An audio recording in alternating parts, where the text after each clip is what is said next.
शीशम अपनी बीवी रांचल और अपनी बेटी प्रीता के साथ रहता था। शीशम बहुत अमीर था, उसकी बड़ी बड़ी फैक्ट्रियां थीं। प्रीता को भी अमीर होने पर बड़ा गरूर था। वो स्कूल अपनी बड़ी सी गाड़ी पर जाती थी। इसी गांव में एक गरीब औरत रेखा भी रहती थी। इसकी भी एक बेटी शनाया थी। रेखा मेहनत करके अपनी बेटी को पढ़ाती थी। रेखा शीशम के घर काम करती थी। रेखा की बेटी शनाया उसी स्कूल में पढ़ती थी जिसमें प्रीता पढ़ती थी। शनाया स्कूल साइकिल पर जाती थी। एक दिन रेखा बीमार पड़ गई, जिसकी वजह से वो काम पर ना जा सकी। तो शनाया ने कहा, माँ, जब तक आप बीमार हैं आपकी जगह मैं काम पर चली जाती हूँ।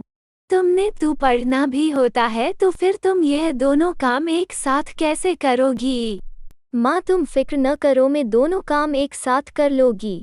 अगले दिन शनाया रांचल के घर काम पर चली जाती है। वहां जाकर वो रांचल से पूछती है, आज मैं माँ की जगह काम पर आए हूँ, कोई काम है तो बता दे।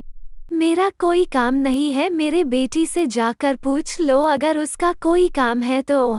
शनाया जब प्रीता के कमरे में जाती है तो प्रीता उसे देखकर कहती है, मेरे माँ आपके घर काम करते थी, आज उसकी तबीयत खराब है तो उसकी जगह में आई हूँ। चीची, तुम एक नौकरानी की बेटी हो। जाओ और मेरे लिए चाय बनाओ। वो चाय लेकर आती है। प्रीता जानबूझकर चाय जमीन पर गिरा देती है और फिर शनाया से कहती है, इसे अभी साफ करो। शनाया ना सिर्फ रांचल के घर का काम करती थी बल्कि काम से वापस आकर वो पढ़ाई भी करती थी। उसने अपनी पढ़ाई ना छोड़ी थी। प्रीता के अब्बू उसे अपनी फैक्ट्री का ओनर बना देते हैं, जबकि शनाया को मेहनत की वजह से उसी फैक्ट्री में एक नौकरी मिल जाती है। वो घर आकर माँ को अब खुशी खुशी इस बारे में बताती है। फिर वो प्रीता के घर काम करना भी छोड़ देती है। अगले दिन शनाया तैयार होकर ऑफिस जाती है। अपनी सीट पर बैठकर काम करना शुरू कर देती है। जैसे ही प्रीता राउंड पर आती है तो वो शनाया को देखती है तो उसे फिर से गुस्सा आ जाता है। वो उसे कहती है, तुम्हें पता नहीं, जब बॉस आए तो खड़े होकर सलाम करते हैं।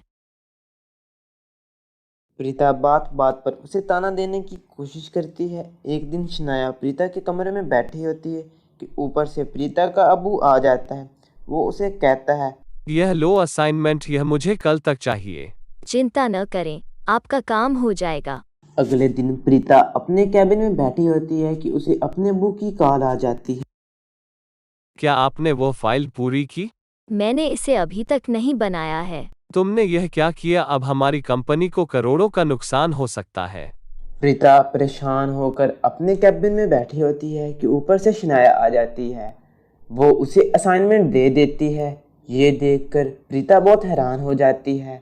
शनाया कहती है, यह रहा आपका असाइनमेंट, मुझे पता था कि आपको यह याद नहीं है इसलिए मैंने इसे बनाया। अब इसे पकड़ो और अपने पिता को दे दो। मुझे समझ नहीं आ रहा है कि मैं आपको धन्यवाद कैसे दूं।